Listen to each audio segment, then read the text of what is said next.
Oke, halo guys, and welcome back to my channel Kironima. Di video kali ini kita bakal melanjutkan pembahasan video sebelumnya. Jadi buat kalian yang belum lihat video sebelumnya, kalian bisa cek aja videonya di playlist supaya kalian bisa memahami alur cerita di video ini.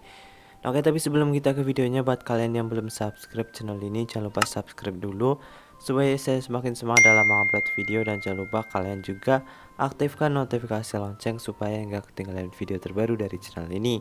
Kalau sudah, langsung aja, ini dia. 私さ、せっかく悪いんだよね。照れないでよ。大丈夫でしょ。だって君、弱いもん。 Ini memalukan, sial, ini sangat memalukan. Siapa mereka? Tanya Saria. Nah oke, jadi di video scan terakhir sebelumnya kita sudah melihat Seiji dan bersama orang tuanya Zenos dan lain-lain berhasil hidup kembali dan kembali ke dunia manusia. Dan akhirnya Seiji bertemu dengan Saria dan mereka berpelukan. Dan tanpa sadar Seiji tidak sadar kalau meluk Saria di depan kedua orang tuanya. Dan otomatis malu ya. Mereka adalah orang-orang yang memiliki takdir bersamaku sepertinya, ucap Seiji. Sudah lama, Gorilla Dono. Ya, Saria Dono, ucap Zenos. Mengapa Zenos tahu Saria adalah gorila ketika dalam bentuk manusia? Gumam Seiji. Jika ia mengingatnya dengan benar, Saria menjadi manusia setelah Zenos dikalahkan. Nah ya, jadi si Zenos ini kalah di saat Saria masih bentuk gorila ya guys. Dan ia berubah menjadi manusia ketika si Zenos ini udah kalah. Aku bertemu Seiji di Netherworld. Aku juga bertemu orang yang kucintai, yaitu si Mary, ucap Zenos. Aku Mary, pelayan yang melayani untuk Zenos sama, ucap Mary. Saria memeluknya dengan senyum di wajahnya. Kali ini Lucius mengangkat suaranya ke arah Saria yang masih memeluk Mary-san. Hei, apakah kamu mengenalku? Tanya si Lucius ya. Raja Iblis pertamakah? Wow, bagaimana kamu tahu? Gumam Lucius. Orang yang menanyakan pertanyaan itu, Lucius terkejut ketika Saria menjawab. Tidak, bahkan Seiji juga terkejut. Bagaimana mungkin dia tahu kalau ia adalah Raja Iblis yang pertama? Kemudian di sini orang lain lagi. Lalu bagaimana dengan kami? Tunggu, bukankah itu aneh jika dia mengenal kita juga? Ucap Habel. Sementara Habel bertanya dengan seringai dan menyeringai, Ana yang adalah kawannya mencela dia. Namun Saria mengucapkannya dengan senyum di wajahnya. Abel-san sang pahlawan dan Garus-san pejuang, dan kemudian Ana sang pemburu dan Liliana seorang sek. Kamu pasti bercanda. Dia benar-benar menebaknya dengan benar loh, ucap Abel. Tiba-tiba Garus pun menanyakan kepada Saria, bagaimana kau bisa tahu tentang kami? Kemudian Saria menjawab, naluriku yang liar. Berkali-kali Saria bertindak dengan wild instinct sebagai alasannya dan tidak ada kasus yang salah. Abel melayangkan ekspresi ragu-ragu di wajah mereka setelah mereka mendengar jawabannya. Dan tentu saja itu berbeda jika dia bisa menggunakan skill apresial. Nah, jadi di sini Saria bisa menebak nama-nama mereka hanya menggunakan insting liar ya. Kalau dipikir-pikir, meskipun aku tahu sudah terlambat sekarang, baik Saria dan Seiji, ia sudah pernah membaca buku harian Abel. Dan pada akhirnya, Saria berhasil menebak semua orang dalam satu percobaan, kecuali untuk kasus Nataliana-san yang dia masih belum ketahui. Nah, jadi dia juga si Saria tahu tentang Abel dan kawan-kawannya karena ia sudah membaca buku harian Abel ya.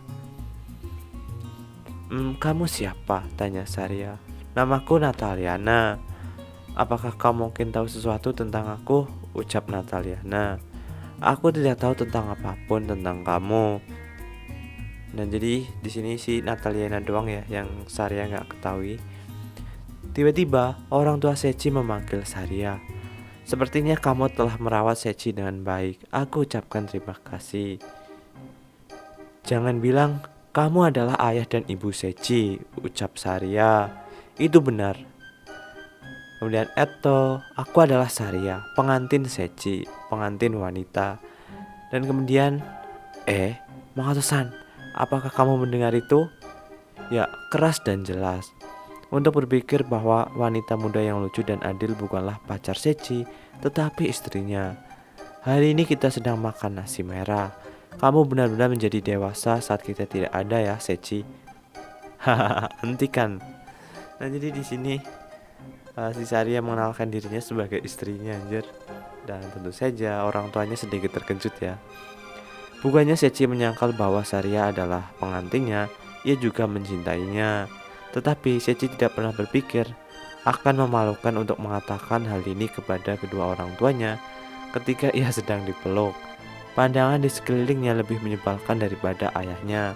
Ketika ia bertindak sadar diri tentang hal ini, ia merasakan orang lain bergegas ke arena dan melihat ke arah itu. Oi, Saria, kenapa kau berlari seperti Sechi?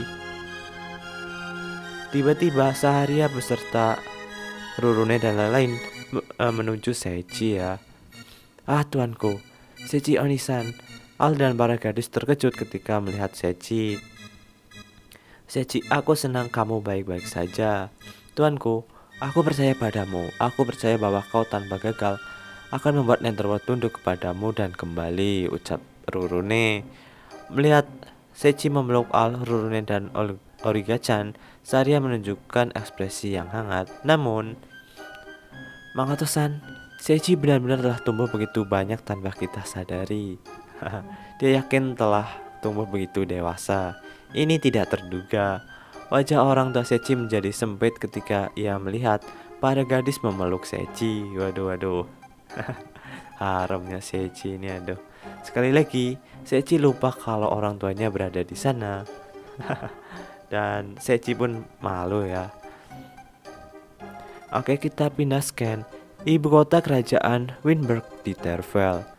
Ransedono, aku Garus, datang menerima panggilanmu. Maaf karena memanggilmu tiba-tiba, ucap Ranse. Kerajaan ingin meminta sesuatu kepada Guild. Lalu apa? Asal tahu saja, kami benar-benar menentang bergabung dengan perang dan hal-hal di sepanjang garis itu, oke? Ucap Garus. Jangan katakan seperti itu. Aku ingin Anda mengumpulkan setiap petualang kelas S, ucap Ranse. Apakah yang kau maksud petualang dengan kemampuan yang setara dengan kelas S? Atau maksudmu para petualang dengan gelar kelas S? Tanya Garus. Bukankah itu jelas? Maksudku para petualang yang memiliki kemampuan dan gelar kelas S. Mengapa kau mengumpulkan petualang kelas S? Tanya Garus. Ketika Garus mempertanyakannya, Ranse menunjukkan surat yang telah dilihatnya kepada Garus. Raja Iblis mengirimi undangan kepada kerajaan Weinberg untuk bertemu ya, atau undangan untuk bertemu.